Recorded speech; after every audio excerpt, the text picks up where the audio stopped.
I'm back. You're listening to the Hour of the Time. I'm William Cooper. And I'm Carolyn Nelson. Folks, let me give you a little clue. A good way to remain healthy, irregardless of what you've been hearing on the past few episodes of the Hour of the Time. Don't drink old eggnog. Food poisoning is not fun, and that's where I've been. Playing not fun after being food poisoned by some old eggnog. And remember I told you that I had some problems with some of the theories expounded by Alex Loglia. Well, if you take that to its fullest exponential meaning, it flies in the face of what he said. And that's why we always tell you, don't believe what you hear anywhere or what you read anywhere. Always make sure that you verify it in your own research. I'm not saying Alex is wrong. I'm just saying that we have some problems with it here, but we thought that he had done so much research and put such hard work into those 4 tapes that we needed to air them and let you make up your own mind, because that's what the Hour of the Time is all about, folks. Disseminating information that is not normally heard anywhere. If we know that it's true here, if we've done the research, we tell you. If we don't know, we'll tell you that. If we have some doubts, we tell you that. So make sure that you act accordingly, please. I'm going to read some letters tonight, ladies and gentlemen.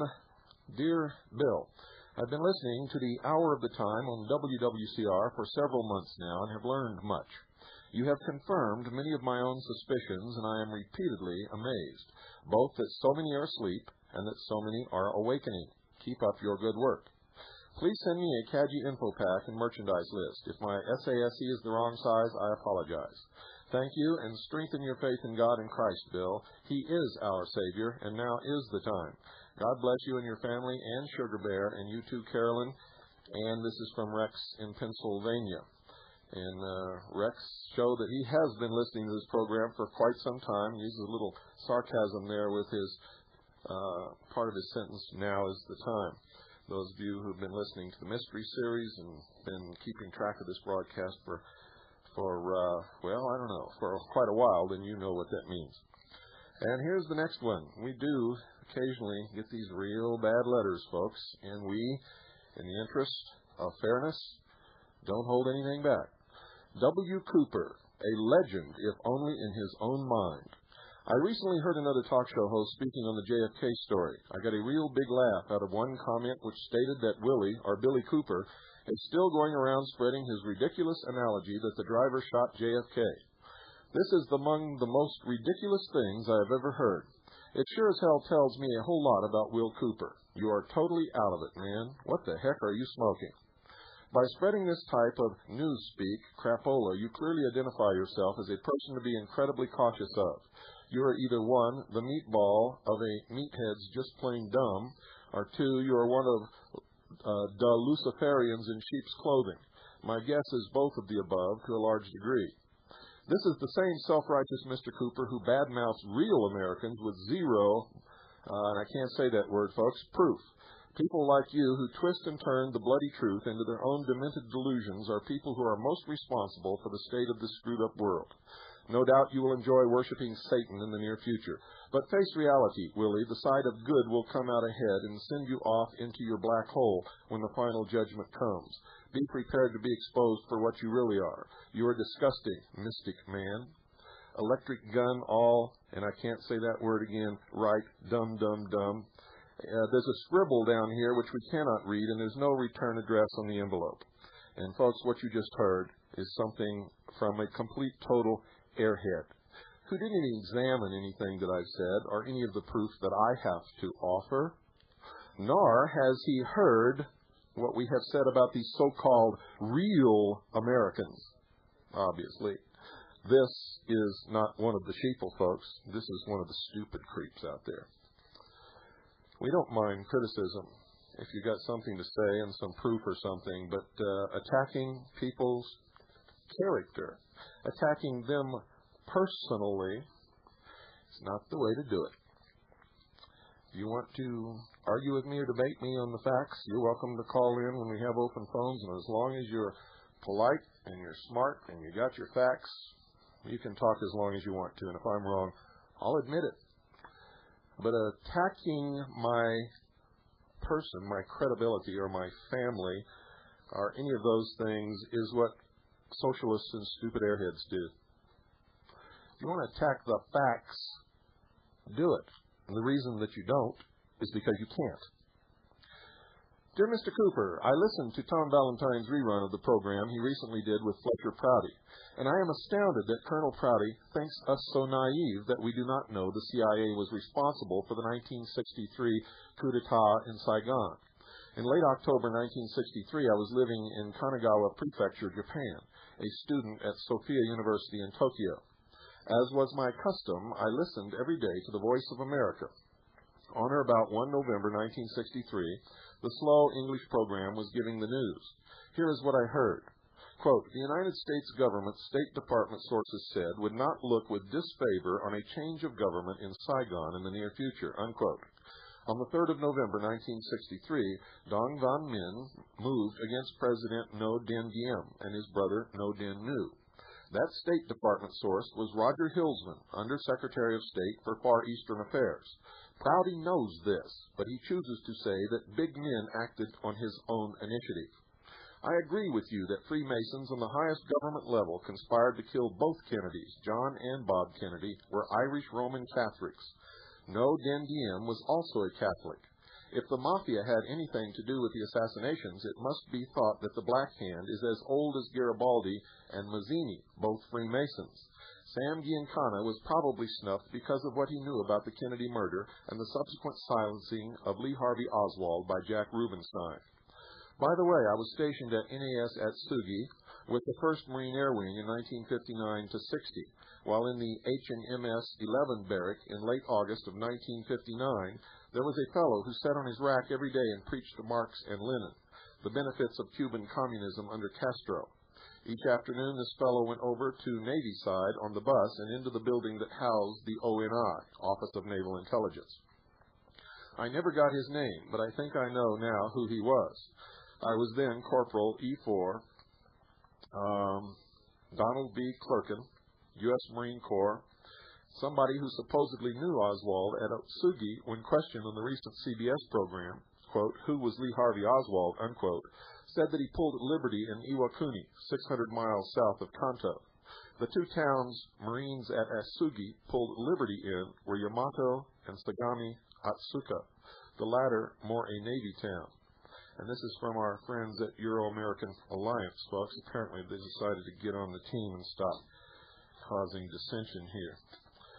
We believe everybody has a right to believe whatever they want to believe as long as they don't hurt anyone else in the practice of their beliefs. Thank you for the letter. Now I have a little article here from a California paper in the summer of 1993, and this comes from Frank Brown, entitled Deadly Doctors. Editor, as previously reported, the 1990 Harvard Medical Practice Study suggests that each year 150,000 people die from the negligence of doctors. Since there are about 300,000 doctors in the United States, that means each year approximately 1 out of every 2 U.S. doctors kills a patient negligently. Over a 30-year career, this could mean the average doctor would kill 15 patients. Since there are about 200 million guns in the United States and about 30,000 people die annually from gun assaults, suicides, and accidents combined, each year an American gun has a 1 in 6,666 chance of killing someone. That number is 1 in 6,666 chance of killing someone. This means that any doctor any year is 3,500 times as likely to kill someone as any gun. Even the raw numbers are astonishing. Doctors kill 5 times as many people as guns. Think about it. Should we be turning in our guns or turning in our doctors? Come to think of it, why is the AMA pushing gun control? Why don't they do what they're supposed to do and practice doctor control? And this is signed Edgar A. Sutter, M.D., Doctors for Integrity and Research and Public Policy, San Ramon, California. Well, we get all kinds of goodies here. Now, it's laugh time, folks. Somebody sent me this, a CADU member. From Connecting Link, whatever that is. Connecting Link. says the Federal Reserve has been sold. Can you believe this? The Federal Reserve has been sold. And they've got all this gobbledygook on here. On September 23rd of this year, the Federal Reserve banking system was sold to the United States Treasury Department. I have heard this from Scott Hildebrand and Merv Hague, both prime movers in bringing it about the sale. And folks, I can tell you this, they are both a couple of the biggest con men that have ever rode a horse through this country. It says for a contact person in your area, contact Professional Wealth Insights. Professional Wealth Insights. Guaranteed to take your wealth and put it in their pocket. They're at 3510 Kimball Avenue, Suite C, Waterloo, Iowa, 50702. That's 3510 Kimball Avenue, Suite C, Waterloo, Iowa, 50702. Their phone number is 319-232-7707. That's 319-232-7707. If you want to lose your money, call them up. They'll send you a little form you fill out. You send it back to them for $300, and they'll guarantee you that you're going to get several million back once the Federal Reserve is forced to pay us all back for what they've ripped off. Ho, ho, ho, ho, ho. Boy, I'll tell you what. P.T. Barnum was right. There's a sucker born in every minute, and these people are raking in the coins. I want to go back a little bit to that, I guess it was the second letter that I read. Whenever I reveal something about someone else, folks, if you've been listening to this program for very long, I don't attack their personal lives. I don't attack their religious beliefs. I don't attack their family. I give you the facts about what and who they are, and I usually back it up with proof in their own voice, ladies and gentlemen. And if we don't have that, we give you the facts as we know them and references where you can find it. So, all these little twits out there who, well, never mind. It's not even important enough to talk about. Got one more letter to read, and then I've got something to disclose to you that's going to blow your mind and absolutely confirm everything that I've been telling you. But first this one. Dear Mr. Cooper, I listened to your radio program tonight on shortwave radio and feel compelled to write. I was deeply and profoundly moved by what you said about the Vietnam War and the experiences of those who fought there. I think that for the first time I am beginning to understand why some veterans of the Vietnam War have had the problems they have had. Beyond that, your comments on the ideals and motivations of those who fought have helped to bring me to a better understanding of the problems of those my own age. If you have a moment, I would like to share some of my thoughts with you. I was not in Vietnam for the simple reason that I was too young, having been born in 1957. I don't know whether or not I would have gone to war or avoided it if I had been faced with the decision. What I do know is that the social turmoil of that period and the aftermath of Vietnam played a significant role in the formation of the attitudes of those of my age. We came of age in the 1970s at a time when our society was attempting to forget Vietnam. The war that formed the images of my boyhood was described to us as either a big immoral mistake or that the war was fought incompetently. This left the subconscious impression that the government and the military were immoral and or incompetent.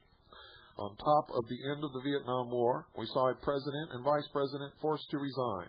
Growing inflation, oil shortages, declining industry, environmental problems, and the unraveling of the Great Society. By the way, folks, I want to break in right here. Most of the things that he has mentioned were not real at all, but were deceptions. But you'll see its effect on society when you listen to the rest of this letter. I continue. While it is true that everyone experienced these things, these became the criteria we had to form a basic idea of what the USA stood for.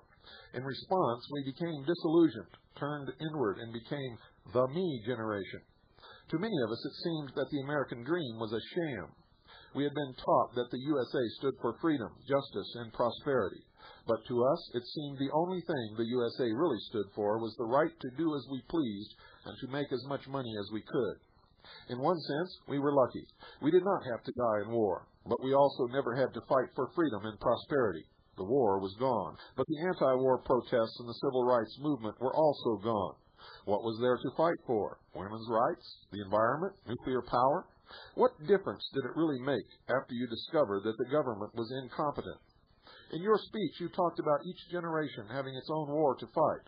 We did not have a war. In any sense, we didn't want one. And I have to break in here again, folks. My friend, you do have a war, and that was one of the purposes for that message. I continue. For most of us, we never had to fight for anything. The only thing we learned to fight for were market share and profit margins. Globalism simply meant bigger markets and the spread of democracy throughout the world. Perhaps I'm being too hard on myself and my peers. Many of us did feel betrayed and did not like the way things were going. We considered Reaganomics a farce, but we didn't know what else to do but ride along in the wave of neoconservatism. The Federal Reserve seemed to be a hero. After all, they stopped inflation, didn't they? Little did we realize that they set the nation on a collision course with bankruptcy. Global competition was giving us cheaper VCRs and better cars. Who cared if the factories were shutting down since we were moving to a high-tech service economy? Didn't our defense build-up defeat the evil empire?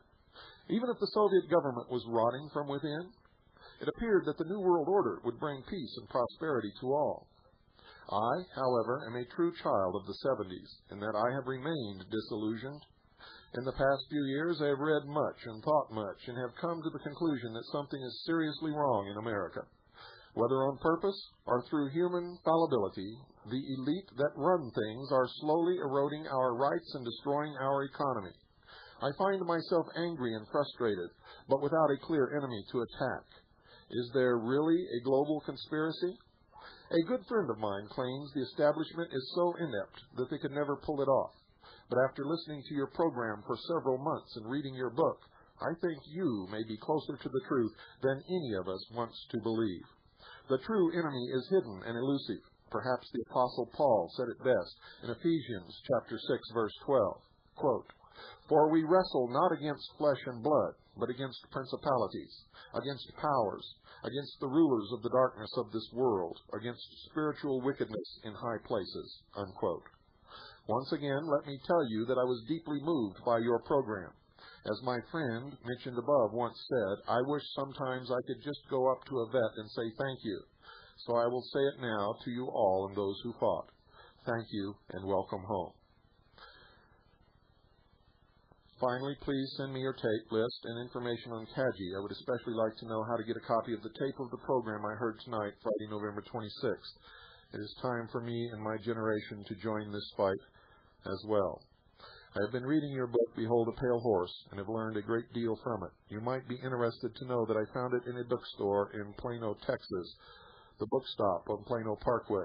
They had 4 copies in the religious section. And this is signed Daniel. Daniel, your letter is greatly appreciated. And if everyone out there would just take a good look in the mirror, as you, my friend, have done, this would be a much, much better country as little as 6 months from now, I can assure you. For the first step on the road to recovery is realizing that you're sick. And we've all been sick for a long, long time. I was sick for many, many years, stupid. My brain was wasting away until I did what you have done. And I thank you for that. And now for the nitty-gritty. Remember what I've been telling you, folks? Remember the tie-ins and the symbology of the mysteries? Remember I have told you that the Cold War was a scam, and that at the top they all belong to the same organization to create a one-world government? Well, folks, the Scottish Rite of Freemasonry received its charter in the United States of America from Frederick of Prussia. Now, this is from the London Free Press, November 24th, 1993, entitled "Eagle May Soar Over Nation." The two-headed bird, once the symbol of czarist power, may replace the hammer and sickle. By Alexander Merkushev, Associated Press, Dateline, Moscow. The communist hammer and sickle may be replaced with a new national emblem reaching even further back into Russian history, a double-headed eagle that for centuries proclaimed the military might of the czars. A commission to name a new national emblem rejected proposals such as bears and birch trees in favor of the golden, double-headed eagle on red background. The idea was to restore Russia's historical heraldry, even if its elements were unrelated to the current political situation. George Vilenbakov, head of the National Heraldic Service, said Tuesday, "The design must now be approved by President Boris Yeltsin and Parliament." The government has wanted a new crest to replace the hammer and sickle, symbol of the peasants and workers, since the Soviet collapse more than 2 years ago. After the abortive hardline coup in 1991, elated citizens pulled down statues of Lenin and other communist luminaries. There have also been proposals to remove Lenin's embalmed body from its Red Square mausoleum. Yeltsin also replaced the red Soviet flag with a white, red, and blue banner that also dates back to pre-revolutionary Russia. White, red, and blue banner, double-headed eagle. I continue. In the spirit of the new capitalist times, the government hopes to make money by selling the right to use the new crest in trademarks and commercial logos, Commission Chairperson Rudolf Pekoya said. The eagle holds a scepter in its right talon and an orb in its left. He said in the center of the crest is an image of Russia's historic guardian, St. George, slaying the dragon. I can't believe this. Big comeback. The double-headed eagle has already made an unofficial comeback, adorning many business logos and even appearing without its crowns on some Russian coins. Pekoya said the historic bird would replace the hammer and sickle that still adorns the badges and buttons of millions of military personnel and police officers. It will also be emblazoned on flags at Russian embassies. Let me describe it to you, folks. It is the double-headed eagle of the Roman Emperor, also the Vatican, which became the Vatican from the Roman Emperor. Rome just changed its name, folks, to the Catholic Church, and the Roman Emperor just changed his name to Pope. Now, way back when, and we're going to do a show on this very soon, the Pope united East and West to try to overcome the Reformation. He bestowed the title of Kaiser on the Russian Tsar. Kaiser, in Latin, means Caesar. That is the moment when Russia began using the double-headed eagle to show that the Pope, or the Roman Emperor, ruled the world. In the right talon is the scepter. In the left is the world, topped with a cross and crown. The sign, or the symbol, or one of the symbols of the Knights Templar. On the breastplate of the double-headed eagle is the symbol of the Teutonic Knights, not St. George, and there is no dragon. So, folks, I know many of you have been thinking that I'm absolutely insane, but as time goes by, if you have any brains, you can see that I'm probably the only sane one that is telling you anything. You understand? Oh, and by the way, I understand from listening to Radio Free America tonight that Tom Valentine has been giving you a wonderful education on Freemasonry. Oh, my. I don't know what to do. Folks, right after the break, I'm going to read to you the facts as we know them from Newsweek magazine on the suppression of the press in Canada. This is all we have to go on. I have called Newsweek magazine. They stand by their story. They claim that it is right, and we are going to air it tonight. And we're going to tell you that we have not checked it out, but Newsweek magazine swears that they stand by the facts. So, if you're in Canada and you haven't been able to learn about the Barbican murders, you will tonight on the hour of the time. Now, I hope you've got pen and paper with you, folks, because our BBS, our computer bulletin board system, is going to be open to the public. There will be a public forum. There will be private CAGI forums. We will be connected to the Internet and FidoNet echoes. That's right, Internet and FidoNet echoes. And right now, you won't see that, but we're putting it together on one of our other computers. We've got it about 85% ready, and in the near future, we will be down for one day, and then everything will be switched over. All you have to do to log on to the BBS is call. It's as simple as that. Now, during this changeover period, we've taken most of our files off of the BBS. We're getting ready to change over. There are, however, some very good files left on there. And right now, everything is open to everybody except some secure files that are for CAGI members only.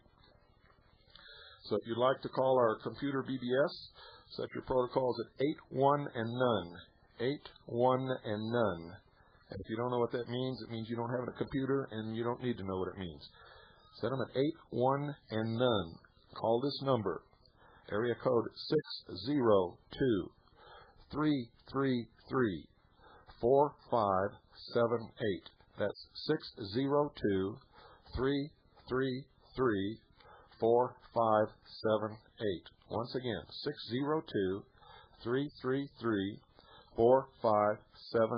Anyone has access to the board. Now, let me give you fair warning right now. This board is for the friendly exchange of information amongst people who want to learn what's going on in the world. Nothing is censored on the board except this. We will not allow any of the banter and BS that occurs on any other of these computer network systems to go on our board. If you don't like what somebody says in a message, ignore them. Ignore them, because I guarantee you, if you attack any other member of that board, you will be locked out permanently from our bulletin board system. It's not for anything other than the friendly exchange of information for people who want to be friendly and who want to exchange information and who want to learn. Anybody who has any other intentions of using our board or any other purpose for dialing into that board will be locked out and locked out permanently. Now remember, you were forewarned. You were forewarned. And once you're locked out of this board, ladies and gentlemen, you will never get back on. I don't care if you get down on your hands and knees and crawl for 40 miles. You will not get back on once you're locked out. So anybody that wants to be friendly, exchange information with other people, and upload files and download files, you're welcome on the CAGI BBS. It's been used by many people and many researchers over the years to do some pretty spectacular stuff. And remember, most of our files have been taken down, but we do still have some good files on the board, and you're welcome to use them, download them as much as you want. We do request that you contribute to the board, although there's no requirement for any certain amount of files that you have to upload or kilobytes or anything else. We just trust you to contribute and partake of as much as we have there for you to partake of. When we switch the board completely over to the new system and everything else is available, the net mail will have to be by subscription because we have to subscribe through a corporation that provides the internet service, and we have to go through another BBS that provides the FidoNet service, and we have to pay them for that access. So that will be by subscription. CAGI members will still have their own private section, and the public, of course, will have theirs. So, don't go away, folks. We'll be back right after this short pause.